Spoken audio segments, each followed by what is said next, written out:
Psychological wire ব্যবহার করে। সেটা হচ্ছে কি, মুসলিম নারীদেরকে বলে, তারা বিভিন্ন নামে তাদের অ্যাকাউন্ট খুলে ফেসবুকের মধ্যে, আমাদের মা বোনরা মেয়েরা প্রত্যেকের ফেসবুক অ্যাকাউন্ট আছে, আপনি জানেন না আপনার মেয়ের আইডি 3টা আছে, আপনি জানেন না আপনার সন্তান 5টা আইডি চালায়, একটা নিজের আইডি 4টা ফেক আইডি।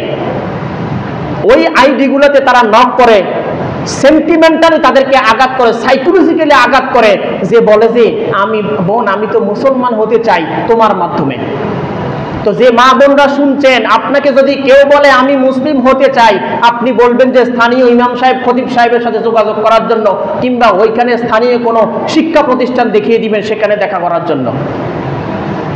এইগুলা করে করে তারা মুসলিম নারীদেরকে আস্তে আস্তে তাদের প্রেমের ফাঁদে ফেলে এক পর্যায়ে আপনার মেয়েকে, আপনার বোনকে নিয়ে পালিয়ে যায়। ধরা খেলে তো আর কি করবে, কিছুদিন জেল কাটবে, কিংবা তাদেরকে নিয়ে পাচার করে দেয়, কিংবা তাদেরকে ধর্ষণ করে এবং গণধর্ষণ করে, কিংবা তাদেরকে প্রেগনেন্ট করে ছেড়ে দেয় যেন তারা আর বিবাহ না হয়। এবং কট্টর হিন্দুত্ববাদী সংগঠনগুলো এই কাজ আস্তে আস্তে ভারতের হিন্দুদের সাহায্য নিয়ে এই কাজগুলো করে যাচ্ছে।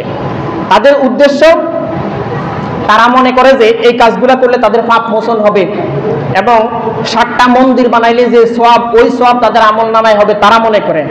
এবং বাবরি মসজিদ ভাঙলে সবচেয়ে বেশি সওয়াব মনে করত, ওই বাবরি মসজিদ ভেঙেছে, ওই বাবরি মসজিদ ভাঙ্গার মতো সওয়াব হবে যদি কোনো মুসলিম নারীকে তারা প্রেগনেন্ট করে দিতে পারে। এবং তাদের হিন্দুত্ববাদী স্লিপিং পিল খাওয়ায়।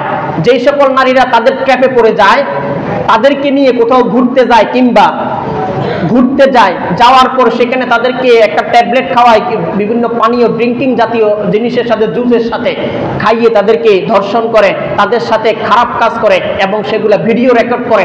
পরবর্তীতে ওই ভিডিওগুলো দেখিয়ে দেখিয়ে ব্ল্যাকমেইল করে এবং হিন্দু হওয়ার জন্য চাপ সৃষ্টি করে। আপনারা এখন এগুলো যা বলছি, আপনারা হয়তো মনে করবে এগুলো তো সব নতুন কথা, কোত্থেকে আসলো, এর সূত্রগুলো আপনাদেরকে বলবো। এরপর তাদেরকে ব্ল্যাক ম্যাজিক করে। এরপরে আর কি করে, যদি সকল কার্যক্রম তারা ব্যর্থ হয়, তখন মুসলমান নামে, মোহাম্মদ উম্মত নামে এরকম ফেসবুক আইডি খুলে আমাদের মা বোনরা তো সরল মনা মা বোনরা কোনো একটা মুসলমান নাম, দাড়ি, টুপি এবং ইসলামের সুন্দর সুন্দর কথা বললে মহিলা মাদ্রাসার শিক্ষার্থী পর্যন্ত এই ট্যাপে পড়ে যায়, মনে করে কত ভালো, মাশাআল্লাহ, দৈনিক ইসলামিক পোস্ট করেন, এর মতো পাক্কা ইমানদার মুসলমান আর কেউ হইতে পারে না। কিন্তু আইডিটা কোনো এক হিন্দু চালায়। সর্বশেষ স্টেপ হচ্ছে এটা, এরকম আইডি থেকে মেসেজ করে শেষ পর্যন্ত তাদের সাথে রিলেশনে যুক্ত হয়, এক পর্যায়ে বিবাহের প্রস্তাব দেয়, কিংবা তাদেরকে নিয়ে পালিয়ে যায় এবং তাদেরকে পাচার করে দেয়।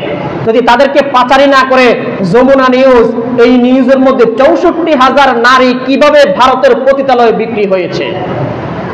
এই যে আমি এতক্ষণ যা কিছু বললাম, এগুলা থেকে আপনার কন্যাকে হেফাজতে রাখবেন, আপনার বোনকে হেফাজতে রাখবেন। ফেসবুক আইডি কয়টা চালায়, তার ফ্রেন্ড লিস্টে কে কে আছে, তারা কি কি পোস্ট করছে, কার প্রতি সবচেয়ে বেশি ঝুঁকে গেছে, অরিজিনাল আইডি কয়টা আর তার ফেক আইডি কয়টা, এগুলো একটু খোঁজ খবর রাখবেন। আপনি যদি খোঁজ না রাখেন, যখন আপনার মেয়ে ঘর থেকে পালিয়ে যাবে, এই ট্র্যাপে পড়বেন, আপনিও সম্মানহানি হবেন, মেয়েও হারাবেন, বোনও হারাবেন, আবার কাঁদতে হবে।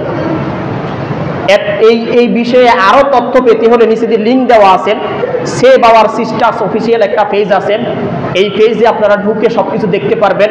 যাওয়ার সময় প্রত্যেকে একটা লিফলেট নিয়ে যাবেন, এটার মধ্যে বিস্তারিত লেখা আছে। যাওয়ার সময় প্রত্যেকের এরকম একটা লিফলেট নিয়ে যাবেন ইনশাআল্লাহ।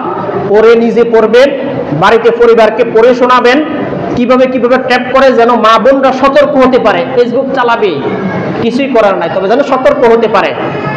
বোন মেয়ে ফেসবুক চালাবে, তো এই থেকে যেন সতর্ক হতে পারে, একটা নিবেন ইনশাআল্লাহ।